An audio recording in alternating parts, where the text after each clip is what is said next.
right, welcome to episode 1031 of the Multifamily Collective, formerly known as the Apartment Hacker, where we tease out human potential in the multifamily space. And yes, we have changed our name. We are rebranding. We are now the Multifamily Collective, and I'll talk more about that in future episodes. But I'm very excited to welcome our first guest on the Multifamily Collective, Mr. Dom Bevridge. Dom is a principal at D2 Demand Solutions and has more than 20 years experience in leadership and consulting roles in revenue management, sales, and marketing.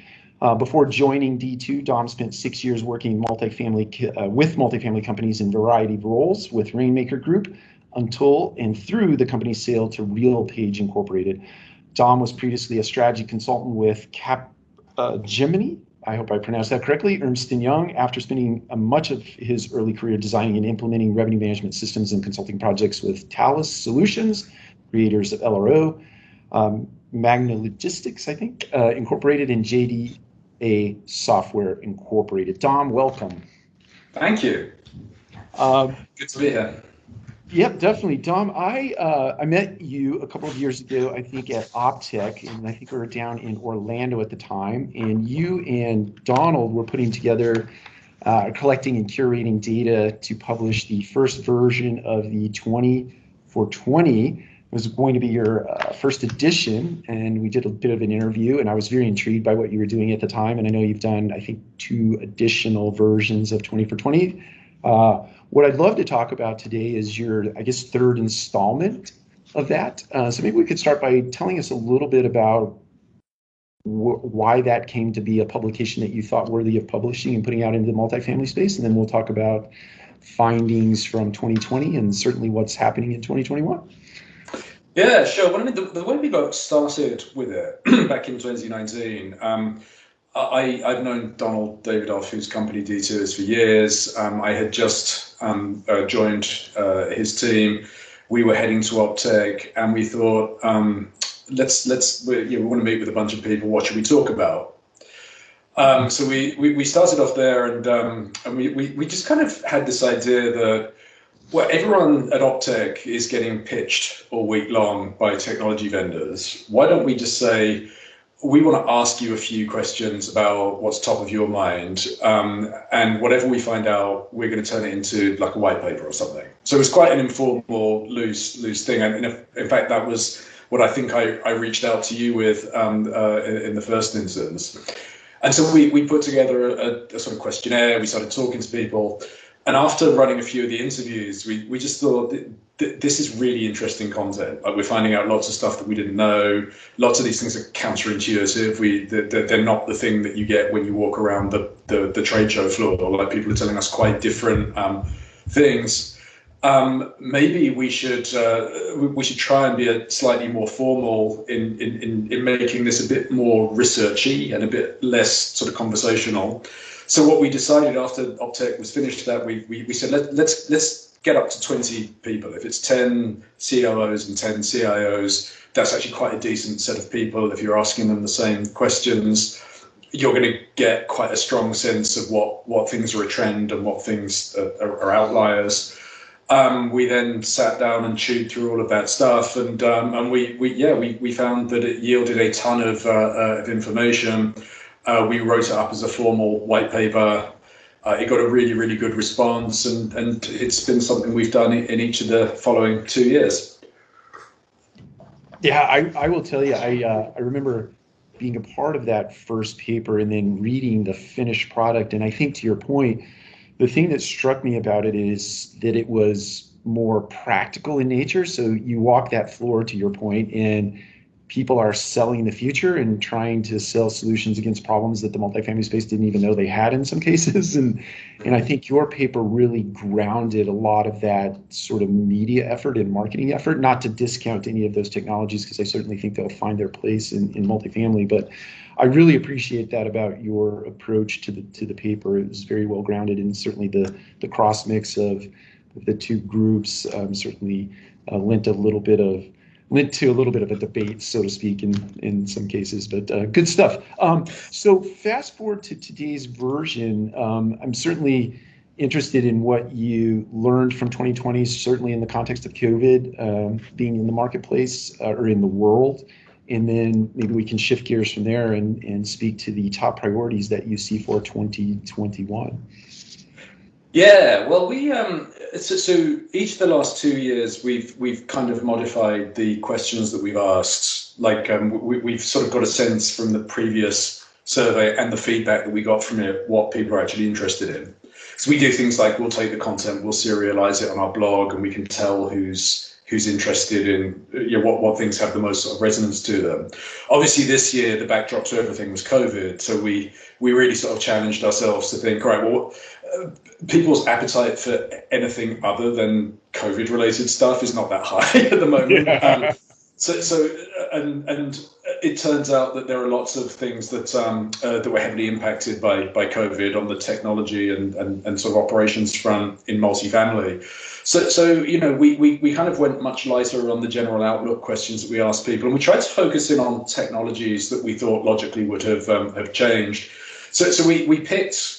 I mean, we picked 6 technologies. When we talk about what changed in 2020, we figured the groupings of technologies that were probably going to have had the biggest experience, the biggest COVID-related change would have been cybersecurity, because everyone was working from home, smart building and smart home tech, because everything was going contactless, natural appeal to not having to deal with keys and getting people in and out of the buildings unaccompanied, that kind of thing. On the same note, self-show. Everyone had to figure it out. All right. AI leasing. I remember a year ago we were calling for AI leasing being something that's near and dear to your heart, but something that would really find a mainstream market in 2020. And we figured COVID would only boost the need to have robots doing more of the leasing work. CRM, lead tracking, that was another area. And finally, BI, another thing with, that's been a thing that's been on our radar for the last couple of years. But the fact that you had so many people working from home, needing to get access remotely to current information seemed to us to be a natural thing that will prioritize BI initiatives. So those 6 things were the things that we really focused on from a technology perspective this year. That makes sense. It was interesting to me to read about AI leasing in the uptake, because I think I had that sort of general idea in my mind as well, that there were, in 2019, there were but a handful of early adopters that put the technology in place and certainly experienced some of the hiccups and the hurdles of going through that process. But it didn't seem to get the kind of uptake, at least according to the paper. What do you feel is the driving reason for that? Yeah, I think that's one of the most interesting things about this round of research, because again, we were, we would have bet a substantial amount of our own money that this thing was going to go really, really big in 2020, based on the conversations that we had at the end of 2019. Companies like Radco, but also if you look at what AVB, Avalon Bay and Equity have said in public about what they were doing with this, there are some very strong success stories. AI leasing, it's not that difficult of a technology to implement, right? It's a much easier, lighter lift than doing like CRM, for example. And it's got a very obvious value prop, right? You're either taking mundane tasks out of people's day, or you're changing your leasing model.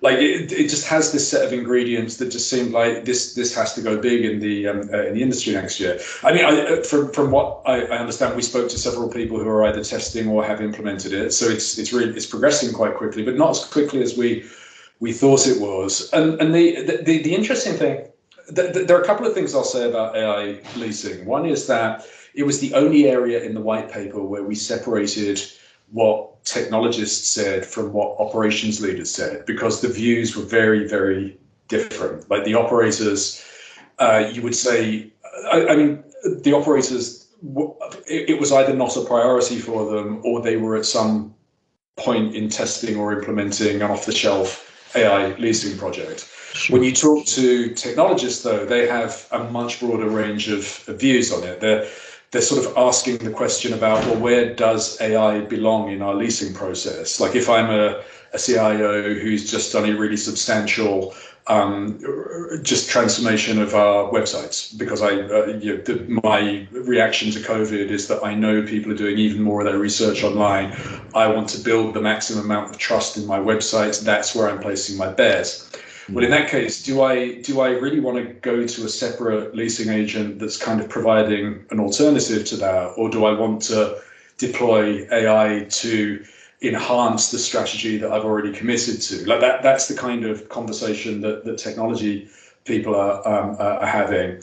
But the other thing, though, we made this comment. People made a bit of a comeback in 2020, and the things that kind of caught our interest with that are, when lockdown happened, everybody had to offer self-guided tours, virtual tours, as well as some safe version of an agent-driven tour. Of course, everybody took either a virtual or a self-guided tour at the start of it. Sure. But come the summer, people were starting to opt for agent-guided tours again. Now, we don't know what's behind that. Like, it might be heavily influenced by whoever picks up the phone and whatever they persuade the prospect to do. It's probably quite likely that people were sick of being locked down by the summer and wanted to meet with people again. And the other thing is, lots of leaders talked about how successful virtual tours have been, right? The selfie tours, which depend on having a human at the, in front of the other end of the phone, which feels to us like it's made people think a little bit differently about, it's not so much how do I automate roles out of my organization. It's much more about what should the model be, how should we deploy people across these properties. And it's just made people hold back a little bit or rethink the involvement of people in leasing. That's the way I would characterize it. Yeah, I think that what it brings to mind for me, and I think you mentioned this in the paper, mapping out that consumer journey, soup to nuts, right, start to finish, and then starting to put technology in the areas where you think you're going to get the highest return. AI being a part of that technology that you might have put against some of those pieces. So you still might automate some of that rote and routine work, but it might not be in the area that we thought in our original thesis in rolling that kind of technology into a leasing process. Yeah, exactly. And we do talk about that. I mean, since we haven't written about this, we didn't write about it in the actual findings, but since we released the paper and based on the feedback that we've got and other work that we're doing at the moment, to be honest, I think that leasing is going to change to a far greater extent than people think it is right now. I think a year ago people were thinking, how do I automate stuff and ultimately maybe automate some roles out of the business. I think there are enough big companies that are working on a completely different leasing model from the one that we currently understand that I think if we were looking at this 2 or 3 years from now, we might be looking at something that just doesn't work in at all the same way that it does today. Yeah, I definitely think so. Hopefully we can discuss that in future episodes. Yeah.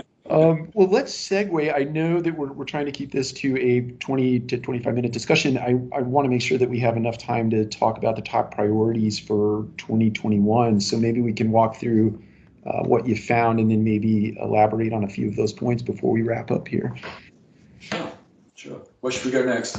I think, so I'm looking at the top priorities for 2021. What will be different in 2021? So the work from home, obviously, starting at the top of those, I think there were 6 or 7 findings. Maybe to talk about that a little bit. Yeah, well, so most people feel that the toothpaste is out of the tube or the genie is out of the bottle or whatever analogy we want to use for that. But I mean, you do find some stories of leaders who have not missed a day in the office since the whole thing started and are kind of wondering what all the fuss is about. But for the most part, people have found, I mean, it's largely attributable to video conferencing like this, which ultimately we got to do because Netflix had already solved for it previously, right? Sure. Because we have this medium now, that perception that you can't be productive unless you're sitting in a physical office has largely gone away for most people. So that kind of means that, I mean, again, you get quite an interesting spectrum of views on that. You get companies that are very, well, we need to get back to normal by whenever. Most of them are not like that. Most of them are more like, our associates are demanding this of us, right? We sort of need to figure out a way to look after our talent while maximizing, their productivity. And so we need some balance of these things. One of the other things that we talked about was office space. Like, a lot of people were talking about changing their use of office space. People who have multiple locations across the country are sort of thinking, do we still need all of them? The theme that I heard to that was that people generally seem to think the nature of work, like in-person work, is going to change to the general theme that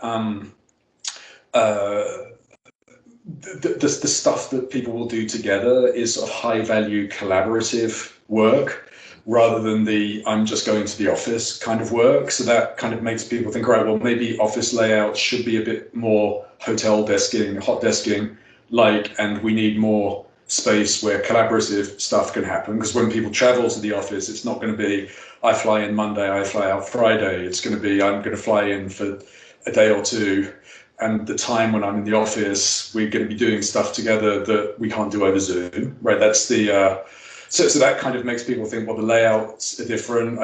People are saying things like, if we want to let go of some leases that we have, maybe we want to get rid of the places that are furthest away from airports, because again, if we think that getting together to collaborate is going to be a big theme, then that becomes a bigger need for us. But yeah, a lot of people are rethinking this and how it's going to work. Yeah, I think we are amongst that group, and I think to your point about the collaboration, I think sort of redefining our business model around the idea of meeting cadence, right? And so if there's a meeting cadence that requires in-person collaboration, we put that on a calendar, and it's a standing meeting, whether it be weekly or monthly or quarterly or annually, and that would be where we would come together, as opposed to doing that in sort of a random fashion. So I definitely think that's something here to stay. So you mentioned something else in here that I think is probably an otherwise obvious point. Companies will get more stuff done more quickly, as evidenced by the fact that we rolled self-guided tours out very rapidly as an industry. Do you see business models, or did you see anything in your research that would suggest that other things are in the pipeline that would be advanced at that same accelerated pace? And if so, what were they, or are they? Well, I think it's generally so. The two big examples you've touched on. The big example from property, like self-guided tours, was clearly the thing that got rolled out much more quickly than people are normally comfortable with. But the other thing was things like Office 365, Microsoft Teams, like these things that have been on lots of companies' to-do lists for like a long time, got rolled out very, very quickly. Lots of steps got skipped, and things worked out fine. So at least at the time we were talking to people, there were a lot of leaders who were bullish about, right, well, now we want to get our people to just roll out the 70% solution, right? We just roll out the 70% solution. We'll fix the rest once it's out there. Anything that's got a speed to market component to it seems to that seemed to resonate particularly, right? So the trade-off between speed to market benefits and de-risking stuff through having a complete planning cycle, that feels like it's sort of tipped a little bit in the favor of the speed to market. How long that stays around, I mean, a lot of people are quite attuned to like the agile methodology, and that's very much the way that you approach agile project delivery. So I'm hopeful that people will use it to be more productive. We'll see. It's interesting because I think that is a Silicon Valley moniker, right? That you ship and iterate, right? You put it out there into the marketplace, and then you let the marketplace tell you what's wrong with it, and that's what you bring back to the table and use to make improvements on a go forward. And I definitely think I've been a big proponent of that. Even when we've rolled initiatives out here at Radco, it's like, yeah, I hear you, but let's just get it out there. It drives people crazy, especially those people that do not really love change, but I think the thing that we cannot look back on in the multifamily spaces, or we can't allow to happen anymore, is that sort of creep methodology, in that you got to have it perfect. It's got to be perfect before you roll it out. We've now proven to ourselves that we can roll things out and fix it as we go along. So, one last point before we wrap up here. You say companies will look at technology platforms differently. What do you mean by that? Yeah, well, so people, if I compare this year's responses to the last couple of years, in multifamily, we tend to think about technology in terms of I'm rolling out this app, right? That tends to be the way that we think about it. People were talking about, particularly the technologies that affect leasing, people were talking about it differently. They were talking about it. I mean, we use the term in the white paper. We talk about in other industries where like digital transformation is a thing, right? That's a concept that doesn't really belong in real estate, in my view, for the most part. But the kinds of things that you think about in a digital transformation, which is what is that? What is the value being added by this process? How does it work? What bits of it can be replaced with technology? Mm-hmm. That's the way lots of companies seem to be thinking about leasing right now. And the thing in particular that really caught our eye was that self-show became ubiquitous in the industry, but the overwhelming way of delivering self-show was through this very low-tech, key on a stick kind of model, right? It was, we're going to shove a key and a map in a bag and we're going to leave it somewhere, and that was the thing that people had to figure out really quickly. And so what happened was, without rolling out a technology, people got a ton of experience in how to get people into their buildings, how to book the tour, how to coordinate picking up the stuff, what constitutes a good self-guided tour once you're in the building, how to coordinate the follow-up. All of these pieces of this process, they did this sort of manually. And a lot of the smart people that we spoke to were saying that, like, all right, we sort of know how this is supposed to work now. We know what the soup to nuts, like, from first awareness to closing a lease needs to look like. Now we want to go figure out what bits of technology need to be plugged into it. A really good data point on this, self-show became ubiquitous. Self-show technology did not, right? Yeah. There are lots of technologies that enable self-show, like access control would be the most obvious one. Some of the lead follow-up, on which there was a lot of movement this year, but this was absolutely not something that made people think, all right, well, we need to go get a touring app to help us do that. That was not the reaction that people had to this, which is a sort of a very different reaction from the way that we used to hear people talk about the stuff. That makes sense. Dom, I know we're right up against our stop time, and I definitely appreciate you being our first guest here. I definitely appreciate talking about this stuff. I could talk about it all day with you, but where can people find you? And then I'll link up the link to the actual report itself in case there are people out there in the marketplace that haven't seen it yet. Yeah, sure. Well, the easiest way to find the white paper is to go to the 20 for 20 page, which is d2demand.com/20 for 20. And then you can find me on Twitter. I'm at Don Bevridge. Or just go to the D2 website. Excellent. Thank you so much, Dom. Take care. Have a great day. Always a pleasure. Thanks, Mike. Bye. Bye.